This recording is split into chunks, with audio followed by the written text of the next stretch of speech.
How's it going, everybody? It's Lampini again. Today I have a very special video for you guys. If you've been subscribed to my channel, you know that this is primarily a BattleBots YouTube channel. For the past year and a half, I've been chronologically showing my progress with some of my BattleBots, rebuilding them, and those videos aren't going to go away. Don't you worry, but it's football season, and swerve, this is a football channel now. Yes, indeed, folks. And if you don't know anything about me personally, I love football. So I decided to try my hand on the whole footballer YouTube creation thing. So basically what I have for you guys is for the entire football season, we're going to be doing weekly predictions on matchups, weekly reviews of those matchups, a couple mid-season videos here and there, and like football essay style stuff so we can talk about some of the hot button issues that are going on in the NFL. Because Lord knows we got a lot of them this season. So, without further ado, let's get to it with our first matchup, Thursday Night Football. So, opening game is going to be an interesting one. We have the Buffalo Bills at the Super Bowl champion LA Rams. Now, fun fact, this was actually my Super Bowl pick last season. I thought Bills and Rams were going to make the Super Bowl. Got one of them right. I almost got it right if the Bills beat the Chiefs in the divisional round. But it seems as though the Bills are everyone's hot team to win the Super Bowl, in the same way that they think Josh Allen is the MVP frontrunner.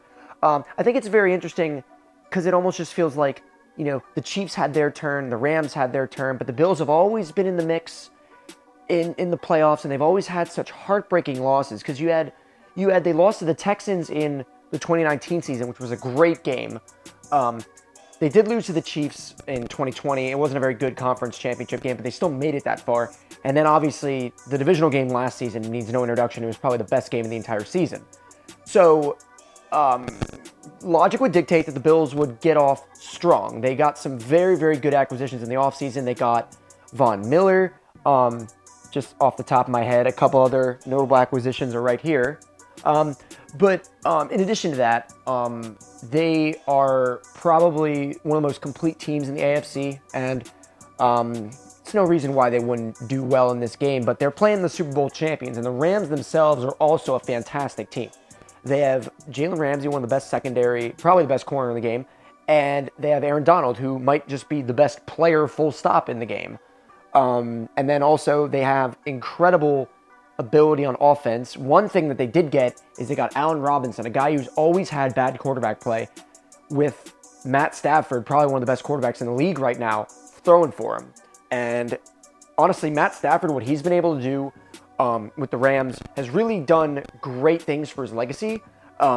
Like, if he hadn't been traded to the Rams and won this Super Bowl, he would be considered as a guy who a lot of untapped potential in Detroit, but he's only 33, 34, so he has a huge opportunity to have this huge career renaissance, completely rewrite his career, and really establish himself as one of the all-time greats of his era. So it's going to be very interesting to see how he does, because he played very well for the Rams in his first season.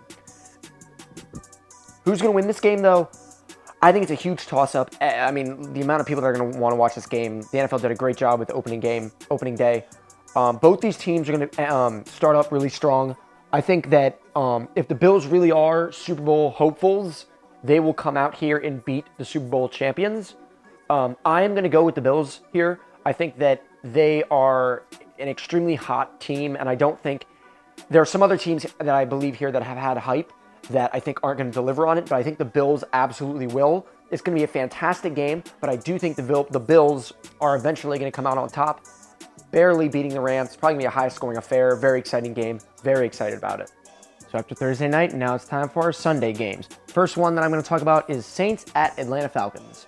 Now, this is going to be the Falcons' first game without Matt Ryan in a very long time. They have went with Marcus Mariota as their guy, with Desmond Ridder on the side as someone who can maybe come in and relieve him when he doesn't end up playing well. There's a lot of situations here where you have an established veteran and then a backup waiting in the wings to take his spot. I can think of three teams off the top of my head. More will probably come to me. Those three teams being the Chiefs, the Falcons here, and the Steelers. So this is a rebuilding year for the Falcons. I don't really expect them to do all that well. I think Kyle Pitts is going to make some strides. Against the Saints, though, The Saints, I believe, are a team that have a bit more expectations, even without Drew Brees. Jameis Winston was playing very well before his injury. Playmakers on offense. They got Alvin Kamara. They got Michael Thomas still trying to show us something. Notable acquisitions from the Saints right here. But it's going to be very interesting to see how division rivals come out of it like this. So I've been seeing some mock playoff pictures saying that the Saints are going to make the conference championship. I don't really think it's going to go that far, but I do think they're going to get past the Falcons pretty easily here, even though it's at home. The Saints it's not that far of a flight from New Orleans to Atlanta. It's a division rival game. This is one of those games that the Saints, if they're playoff contenders, should frankly win. So after this, another great game. We have the Cleveland Browns at the Carolina Panthers. So Baker Mayfield is getting a revenge game he didn't even know he was going to get about 6 weeks ago. Baker Mayfield is now a Panther, as you all hopefully should know. He got over by the Browns. They decided to go with classic woman respecter Deshaun Watson. There I go, stealing some jokes from other football YouTubers. Sorry about that. But they're not going to have Deshaun Watson. They're going to run with Jacoby Brissett for the first 11 games before Deshaun Watson finally comes back for the 12th game, where they ironically play the Houston Texans. I wonder if that was planned. But Cleveland Browns season is going to be very interesting because they have a very good roster. They have great receivers. They just picked up Amari Cooper. Nick Chubb and Kareem Hunt are a great two-pound combination. As Marshawn Lynch said it best. I'm gonna tell you this: them little dudes, I like watching them punish. Oh, I probably can't say like punishing people. Yeah. Yeah. So they have a great roster. Myles Garrett, Defensive Player of the Year candidate. So they roster-wise are great, and it's just such a shame because if they had Deshaun Watson minus all of these allegations, they'd be a Super Bowl caliber team. But now it's just the shame of them picking up a guy who still has all these accusations that they still picked up anyway. It reminds me of the Michael Vick situation when the Eagles picked him up, but instead of him coming back from jail saying he learned his lesson, as a backup no less, they're throwing Deshaun Watson all this money. He still hasn't admitted any guilt. It's just a completely fucked up situation altogether. And it's really crazy how we went from rooting for the Browns in 2020 to, just saying, what are you guys doing this season? In this game, this is going to be very, very interesting for the Browns just to see how Jacoby Brissett plays. I know he has some starting experience. His stats are right here. So you'll see that he has done all right. He hasn't done great. He's done very pedestrian, lower starter, upper second string situations where he's just on the fringe there. It's going to be a matter on if the Browns team and roster can beat the Panthers. There's a lot of hype with the Panthers. I think a lot of people think they're going to do very well because Christian McCaffrey's going to be back. Baker Mayfield's an upgrade at quarterback. I am going to go with the Panthers here because I think Baker Mayfield is the kind of player that he has such a massive chip on his shoulders that he has that it factor where he can turn it on when he needs to. And playing against his former team, knowing how badly they screwed him, I think he's going to ball out. I think he's going to have an amazing game. I think the Browns are going to play well, but I think that the Panthers are just going to play with more fire. If Christian McCaffrey gets injured, then it's going to be another difficult season for the Panthers. But if he stays healthy, Panthers could make a playoff run. Absolutely. So I'm going to be going with the Panthers for this one. So next up, we got the San Francisco 49ers at the Chicago Bears. So the 49ers are an interesting team. I got to stop using that word. I feel like I've been using that a lot. But the 49ers, from what I've heard from a lot of people, and I agree, they probably have one of the best rosters in the NFL with the exception of their quarterback. They got Bosa, they have Kittle, they have Deebo Samuel, they have a lot of talent on their team. Trent Williams, probably the best tackle in the game. Someone on my former team. Bit of a spoiler there for who I'm rooting for this season. But yeah, he was what? Trent Williams was like in the top 15 for the NFL top 100.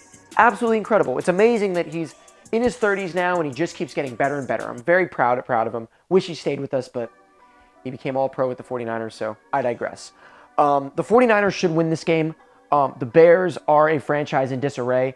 They have not done a lot to improve their stock, make themselves better.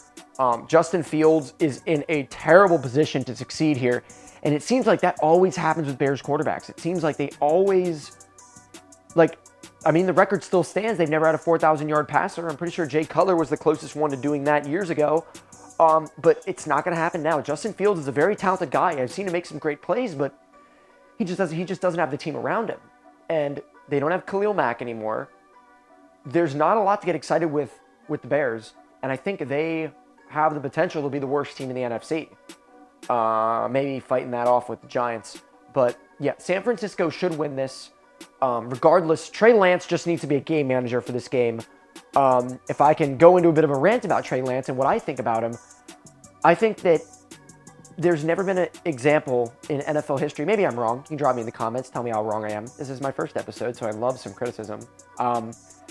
That there's been such a green quarterback thrust into the starting position. Because he's really only played one season of college. And that's enough for him to get the starting job over Jimmy Garoppolo. Now, as you know, the 49ers did re-sign Jimmy Garoppolo as a very nice insurance policy for if Trey Lance doesn't pan out. They can easily go back to their stalwart Jimmy G and have another very respectable season. He took him to the Super Bowl and the conference championship over the span of 3 seasons. So, he's a safe bet. But I guess the scouts see something in Trey Lance that makes them excited. I guess that's the only way I can really think of it. So I'm reserving judgment. Like I said, I've never seen anything like this before where a guy that's this green is given the starting job. But maybe the 49ers staff knows something that I don't know, something that we don't know, and he's going to take the league by storm. Who knows? It's not going to really matter in this game because I do think the 49ers are going to win regardless, and they're going to win pretty easily too. So next up, we got the Pittsburgh Steelers at the Cincinnati Bengals. Bengals making one of the most noteworthy surprise Cinderella story runs in recent memory, making it all the way to the Super Bowl. Joe Burrow solidified himself as the real deal. They got an amazing dual threat at wide receiver with T. Higgins on one side and Jamar Chase on the other. Joe Mixon's a great running back. They beefed up their offensive line in the offseason, which was the thing that they were struggling with the most. So the Bengals, I don't think are going to make the Super Bowl, but I think they're going to be another solid playoff team. Now, as for the Steelers, I believe the Steelers are a massively underrated team this season. A lot of analysts are kind of shrugging them off, saying that they're not going to make the playoffs and what have you. I think the Steelers have a chance to really surprise some people. This is the same franchise that hasn't had a losing season since 2003. They're a very stable franchise, and one of my best friends is a Steelers fan. I watched a lot of Steelers football last season, and from what I saw, even though Ben kind of held down that offense, he's got all the savviness in the world, but his body just couldn't do it anymore. And I think the offense is actually going to do better under Mitch Trubisky. This is what I was saying about the Bears earlier. I think that Mitch Trubisky is a better quarterback than we think he is because he was put in the worst situation possible with the Bears. There's not a lot of other teams where quarterbacks go to die than Chicago, basically. So I think he's going to do a lot better with Pittsburgh. I think that the fact that the Steelers have 2 all-pro defensive ends and they have Minkah Fitzpatrick around back, who's also an all-pro, they should have a top 10, maybe even top 5 defense. I picked them in my fantasy league, so that shows you how much faith I have in them. Now, will Kenny Pickett start at some point this season? I think the only chance they have there is if Mitch gets injured, if he just completely lays an egg the first 3-4 games and just plays terribly, or they just switch him in. But it's going to be interesting. I think there's a 50-50 chance that he plays. The Steelers are in a good position because he doesn't need to play. Mitch Trubisky has the job until he loses it, basically. It's his job to lose. But ideally, you almost want Kenny Pickett to be on the bench for the entire season so he can learn. And then Najee Harris is just going to get better as his rookie year as well. For this game, though, it's going to be tough. I am going to go with the Bengals, though, but don't be surprised if the Steelers surprise them. Next up, we got the Philadelphia Eagles at the Detroit Lions. And I think the Lions are going to really surprise some people this season. They didn't do very well last season, but if you actually watch them, they had some very competitive games. For one thing, the Ravens should not have beaten them because there was 3 plays. There was the 4th and long that Lamar did. There was the delay of game that wasn't called, and then also Justin Tucker just breaking an NFL record. Pretty much sums up how the Lions season went. They played very hard, just came up short consistently. I don't think that's going to happen this time around. I think Dan Campbell is the kind of coach that they need, and I expect them to do a lot better. They'll probably be a 6, 7, 8 win team. But when a team is so used to not being very good, you just never know. So conversely, you have the Eagles, which are a team that historically in the last couple years has done pretty well. They made it to the divisional round because of the double doink that Chicago did a couple years ago. And did they make the playoffs last season? Well, I'll fix that in post to see if he did or not. But in this game, I think the Eagles have this one. A lot of it is going to depend on how Jalen Hurts does, but I think he's the real deal. I don't think he's as electrifying as guys like Lamar Jackson, but I think he can definitely be a starter in the league. They got A.J. Brown. He's certainly going to help them out. The Eagles are a lot like the 49ers, where they just have an overall good roster. They don't have star players that, jump out at you. It's just the unit as a whole is a good team, and that helps them win games, even though it may be not as impressive. They still win games, and that's all that matters. And I think the Eagles are going to take this one. I don't know about very easily, because I think a lot of these games are going to be competitive because it's still week 1, but I do think the Eagles are going to win. Okay, next up, we got the Indianapolis Colts at the Houston Texans. So another team that is kind of tanking right now are the Houston Texans. They just got rid of Deshaun Watson, but they got an enormous haul for it. That is going to pay dividends later, not now. They don't really have a lot to show for themselves in terms of their roster, in terms of talent. I'd argue the best receiver they have, the best offensive talent they have is Brandon Cooks, who's a great receiver, but he's not a number 1 receiver. And then Davis Mills, the second-year quarterback, who played a lot better than a lot of us expected. But other than that, there's not much to get excited about with the Houston Texans. Something that is to get excited about is the Indianapolis Colts, who I think are finally going to make a playoff run after they completely shit the bed in Week 18 against the Jacksonville Jaguars. The Colts are an interesting franchise because if you think about it, the team that they have now, imagine if Andrew Luck didn't retire and he was still on that team. I think you're looking at a borderline Super Bowl team. But they've rotated around quarterbacks. This is their 3rd straight year with a new one. They went from Phillip Rivers to Carson Wentz and now to Matt Ryan. And out of those 3, I'd say Matt Ryan is probably the best out of the 3. He's going to be the least prone to make mistakes. Phillip Rivers and Carson Wentz are both, good quarterbacks, starting potential quarterbacks in the league, but they make mistakes. Phillip Rivers threw a lot of dumb interceptions, and Carson Wentz loves playing hero ball. So that's stuff that Matt Ryan isn't going to do. He's going to be a lot more conservative, a lot more measured, and I think that's really going to pay dividends. When he sees Michael Pittman is open, he's going to deliver. I think we're going to have a really good bounce-back season for Matt Ryan because he's in a better situation.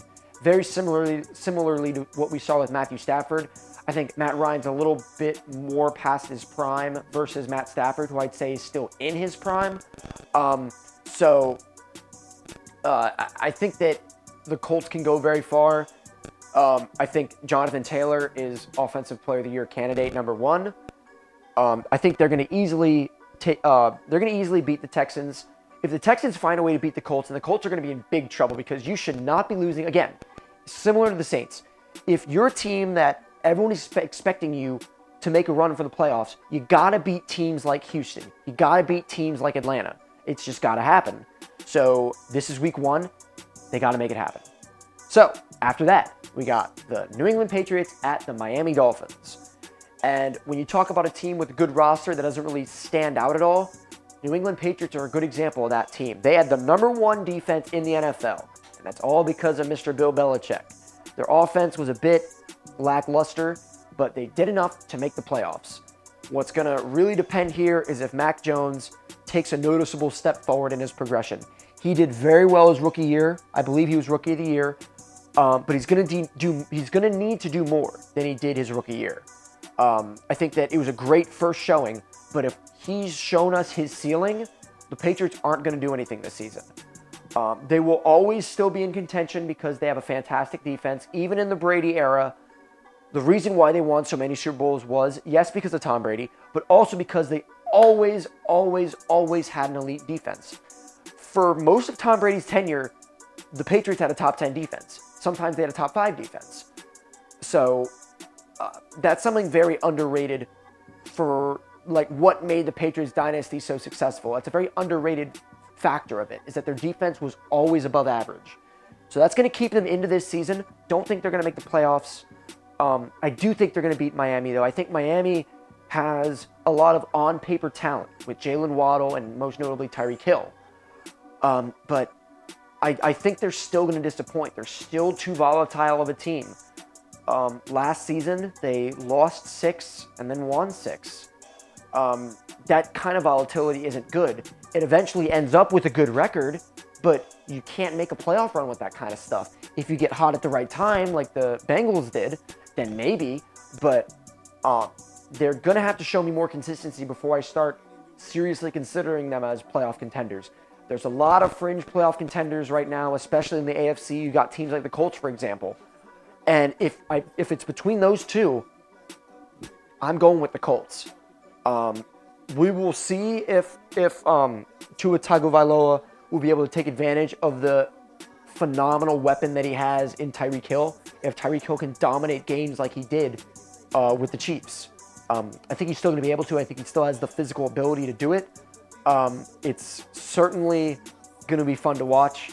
I think it's going to be a very close game, but I do think the Patriots are going to pull it out because I think their defense is going to be able to make Tua make mistakes. He's going to prevent him from really utilizing Jalen Waddle and Tyreek Hill. They're probably going to pressure him a lot, flush him out of the pocket, really force him to make quick decisions. And I don't know if he's going to be able to perform under that kind of pressure. So I'm going to be going with the Patriots for that one. Now, next up is the game we've all been waiting for. I tell a lie. It's not the game we've been waiting for. It's the game that a lot of Ravens fans have been waiting for because the Ravens are going to be playing at the New York Jets, where their ex-quarterback, Joe Flacco, is supposed to start because Zach Wilson is still battling his injury. I've seen a lot of things online saying that they hope that Joe Flacco just goes off on his former team, throws 4 touchdowns. Not going to happen. I think the Ravens are another fringe playoff team. I think their ceiling was in 2019, and I think what they were able to do in 2019 is going to really mislead people into thinking how good they actually are. I think the Ravens ride or die by Lamar Jackson. If Lamar Jackson doesn't have MVP caliber seasons, if he doesn't have unbelievable all-pro seasons, the Ravens will not succeed. And Lamar has declined every year since 2019. I think his ceiling was his MVP season. I don't think he's going to have a season anywhere near as good as his MVP season. I think his ceiling is what we saw from him in 2020. 2021, he was injured, and it was a bad season, threw a lot of interceptions. One game, I think he threw 4. So that was atypical. I think his ceiling, or not his ceiling, but like his level of talent is what we saw in his 2020 season, which was still very good. Don't get me wrong. The issue is it good enough to win the Super Bowl, or is it good enough to make a deep run in the playoffs? I don't think so, especially without a guy like Hollywood Brown or a good wide receiver that can help out Lamar. They have Mark Andrews, who I'd say is the best tight end in the NFL next to Travis Kelce. He has done some phenomenal things, and he can be that for Lamar. But they need more than a tight end. They need a solid wide receiver as well, because you can easily just double team him. Ravens have always had a solid defense, though. And I think that they will beat the Jets, but I don't think they're going to be the powerhouse that maybe a lot of people expect them to be. Up next, we got the Giants at Tennessee Titans. So the Titans have pretty much ran their division for the past couple years, with the Colts nipping at their heels. 2021 was an interesting year for the Titans because they didn't have Derrick Henry, who is personally my favorite player in the NFL right now. Drafted him in my fantasy league as well. I think he's a generational talent, and I hope he has a comeback player of the year level season. But Is the Titans Super Bowl window closing? That remains to be seen. They did very well last season without Derrick Henry making the 1 seed. And that rings of a team that's well coached and well run to still play as well as they did without their star player and with a lot of the injuries that they accumulated. So I wouldn't count out the Tennessee Titans out of the playoffs just yet. So I still think that unless they show us something different, they should be the favorites in the AFC South. And I don't think they're going to be losing to a team like the Giants, who, like I said, are in rebuild mode. They're doing a lot of things right. They got so many draft picks traded up. They got like this many first-round draft picks. They are giving Daniel Jones one more try, which I think is going to go poorly, and then they're just going to go after another quarterback in the draft next season. But as long as Daniel Jones is at the helm, I don't expect them to do a whole lot. I think they know that they're not going to be a good team in similar boat to like the Texans or the Falcons or stuff like that. But I do think the Titans are going to win this game pretty easily at home. Next up, we got the Kansas City Chiefs at the Arizona Cardinals.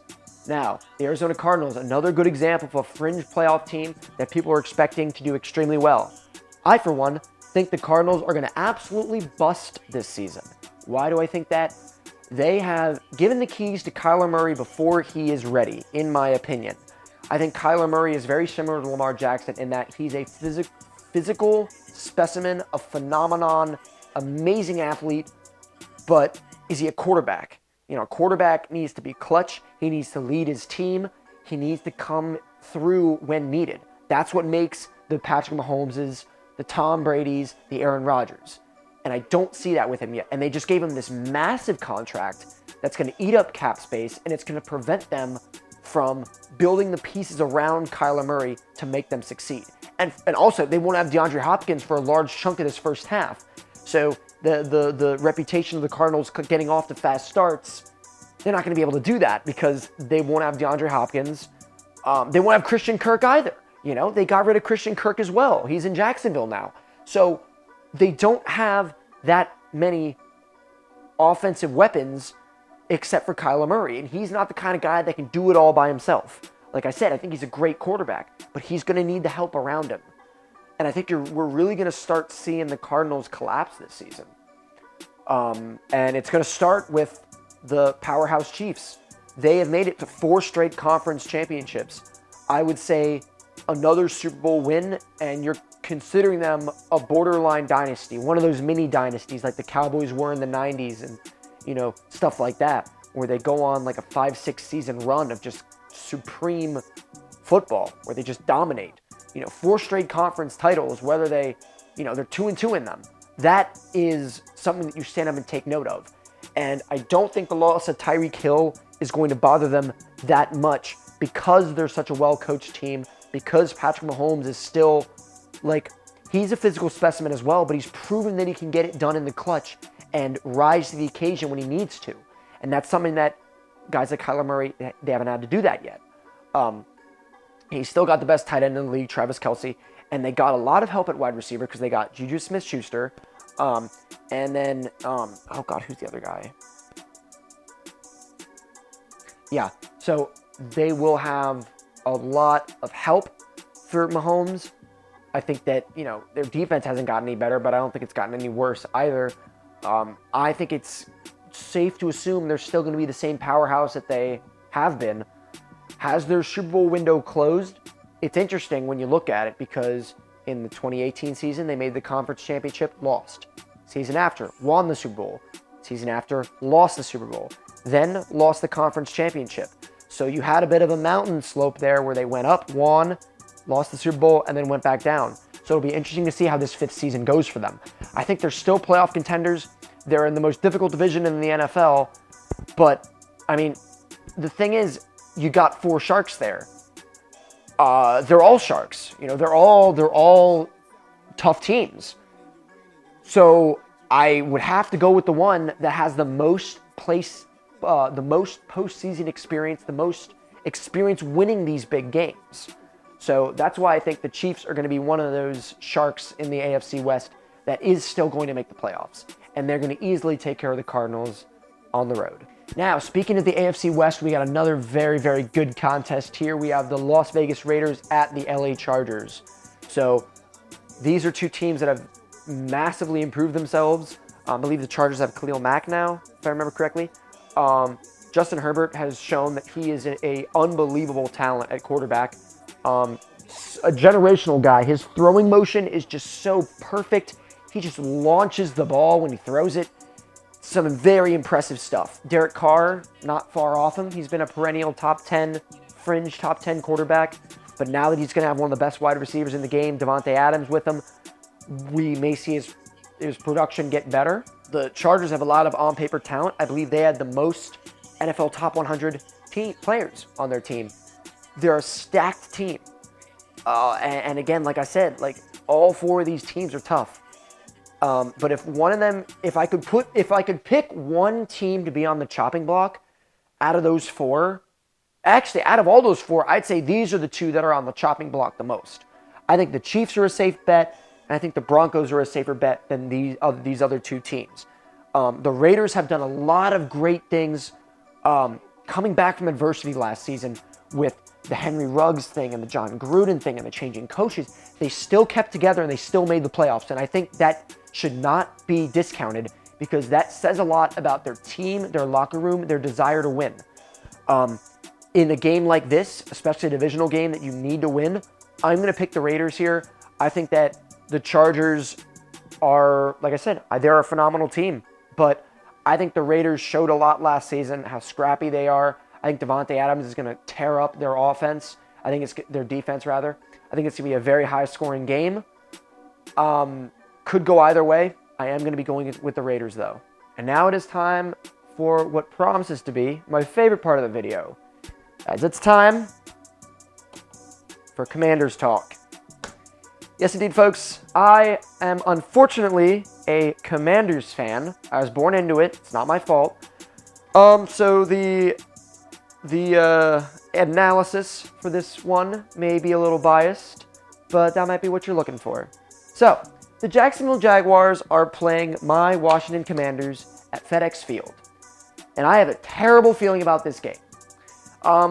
This is a game that, on paper, the Commanders should win, but it would not surprise me in the slightest if they completely lay an egg, don't show up, and the Jacksonville Jaguars, Trevor Lawrence has 4 touchdowns, puts up 42 points against us, and we look like absolute dog shit. I hope that doesn't happen. Frankly, it shouldn't happen because I feel like the Commanders are always playoff contenders. I mean, they've had 7 wins 3 of the last 4 seasons, which means that we're pretty much in purgatory right now, which I would argue is worse than tanking. But Carson Wentz is one of the better quarterbacks we've had probably since Kirk Cousins. I think that having strong receivers like Jahan Dodson and Terry McLaurin, even Curtis Samuel, Logan Thomas, is going to help him. I think what has really been holding back guys like Terry McLaurin is quarterback play. If he has a guy with a strong arm that can get him the ball, I think Terry McLaurin has potential for an all-pro caliber season. I think he's that good. I think he's a complete wide receiver who we haven't even seen half of what he's capable of yet. So I am going to go with the Commanders because the Jaguars have a new coach. They still have a lot of different kinks to recover from after the Urban Meyer era. I think they're going to be a lot better than they were the last couple seasons. But even before they had Urban Meyer, they were, a 2-win team, 1-win team? I can't remember what they were in 2020, but they still weren't good. So, God, this is the first game, the first regular season game of the Commanders era. We're not the Redskins, we're not the WFT anymore. We are officially the Washington Commanders. So, for God's sake, football gods, please have this first game go well. Let's have us win. Let's just look like a professional football team. Let's start off the season 1-0. I know a lot of people aren't predicting it, but I think the Commanders have a very strong chance at making the playoffs this season because they were a 7-win team with Taylor Heineke, and they've made a lot of improvements, particularly at the quarterback position with Carson Wentz. And they have the easiest schedule in the NFL. That's another thing you need to take into consideration. If they're a 7-win team with a difficult schedule and a backup quarterback, logic would dictate that they would be a 9 or 10-win team with the easiest schedule and a quarterback upgrade. But again, you never know. And then when they do make the playoffs, they'll probably get bounced out of the wild card like they always do. I'd say their ceiling is a divisional round loss. And considering the last time they won a playoff game, I was in first grade, I would be more than happy with them going out like that. So, Commanders over Jacksonville. Next up, we have another very interesting contest. We have the Green Bay Packers at Minnesota Vikings. These two teams, I think, are in control of that division. There's been a lot to be said about Davante Adams leaving the Packers, and if Aaron Rodgers is going to be able to deliver without him. Well, he delivered in 2011 during one of his best seasons ever without Davante Adams. He's had Davante Adams. He's not had Davante Adams for the first half of his career. Of course, he had Greg Jennings and Jordy Nelson, but how much of their greatness was fueled by Aaron Rodgers throwing the ball? Who knows? This is the back-to-back MVP we're talking about. I personally think Aaron Rodgers is going to be fine.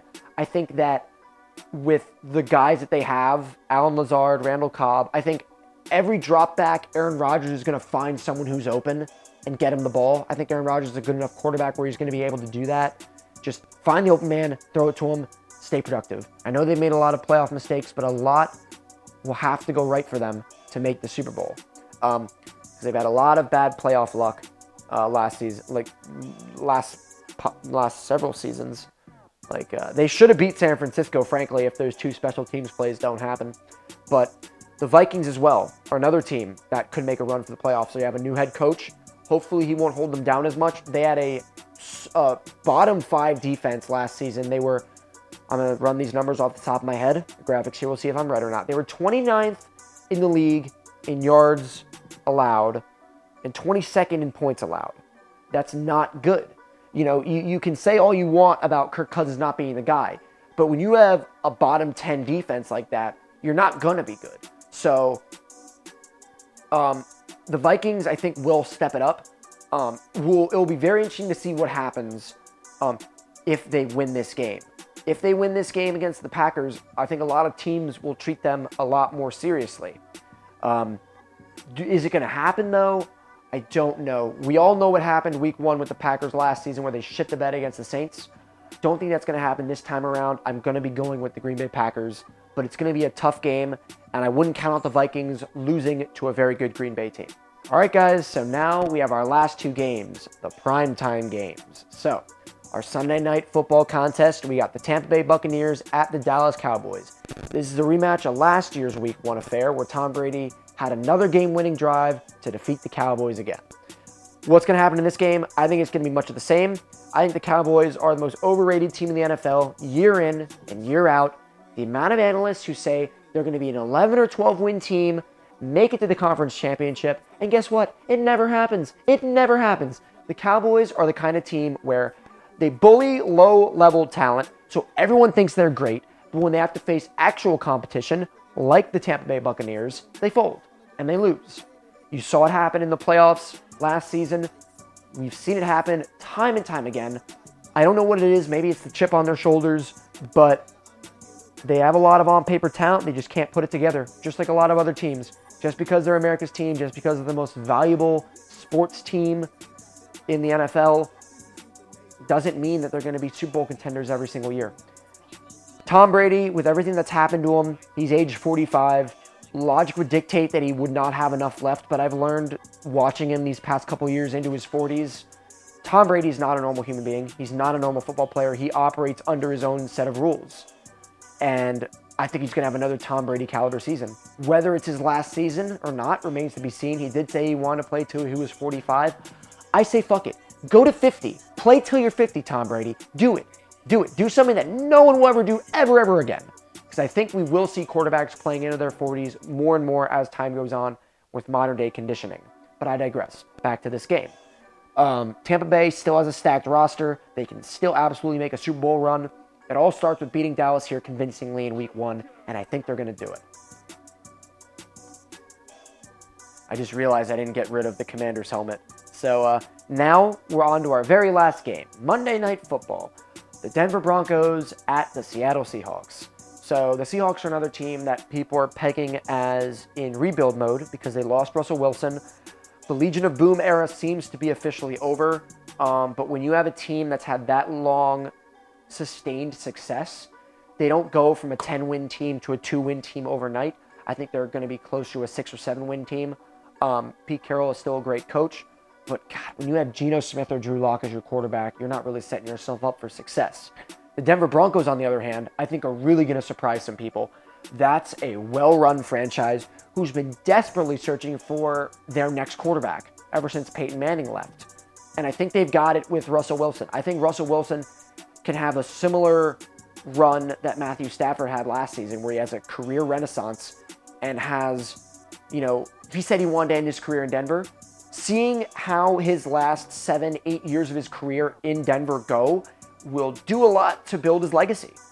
If he is just known as the Legion of Boom quarterback early on in his career, he'll still be an all-time great. But if he can do what a lot of other greats have done and be incredibly successful on 2 different teams, now you're talking about not even just one of the all-time greats, but one of the best of his era. And I feel like we don't really give Russell Wilson that type of respect, because he was in the 2012 draft class where we expected RG3 and Andrew Luck to do that.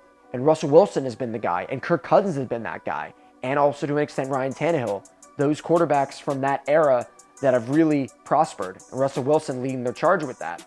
And as much as we like to think that he's old, he's not old. He's like 34, 35, which means he has 6, maybe 7 years left. Like I said, I think we're going to start seeing more and more quarterbacks playing into their 40s than we used to. When Brett Favre played till he was 40 and had that great season, people were amazed.